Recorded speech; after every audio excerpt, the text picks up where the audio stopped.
గదా ఏడు కొండలు ఎక్కినంతనే మనసే పరవశముందు గదా.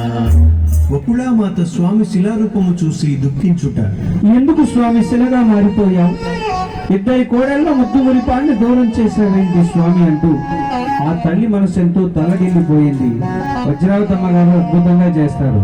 విషయము తెలిసిన వకుళామాత బిడ్డ కొరకు పరుగున వచ్చి స్వామి శిలను కన్నులగాచి దుఃఖముతోనే ఇటుననియే. కోమలమైన దేహం నీది శిలగా మారుతుందుకు తండ్రి. ఇద్దరి కోడళ్ళ ముద్దు మురిపెను నాకు దూరం చేసితవే.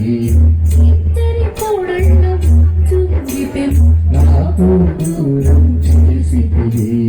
వెంకటేశుని చరితము వింటే పాపములన్నీ తొలగుగదా. ఏడు కొండలు ఎక్కినంతనే మనసే పరవశముందుగదా.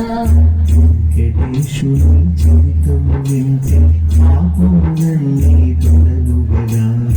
ఏడు కొండలు ఎక్కినంతనే మనసే పరవశముందు. ఏడుకొండలవాడ వెంకటరమణ గోవింద గోవింద. ఆ విధంగా కలిగి ఉన్న వరకు కూడా భక్తులను అనుగ్రహించే చక్కగా ఆపద మొక్కల వాడిగా ఒడ్డి కాసుల వాడిగా కలియుగ ప్రత్యక్ష దైవంగా శ్రీనివాసుడు శిలారూపాన్ని పొందాడు. అందరూ కూడా చాలా చక్కగా చేశారండి.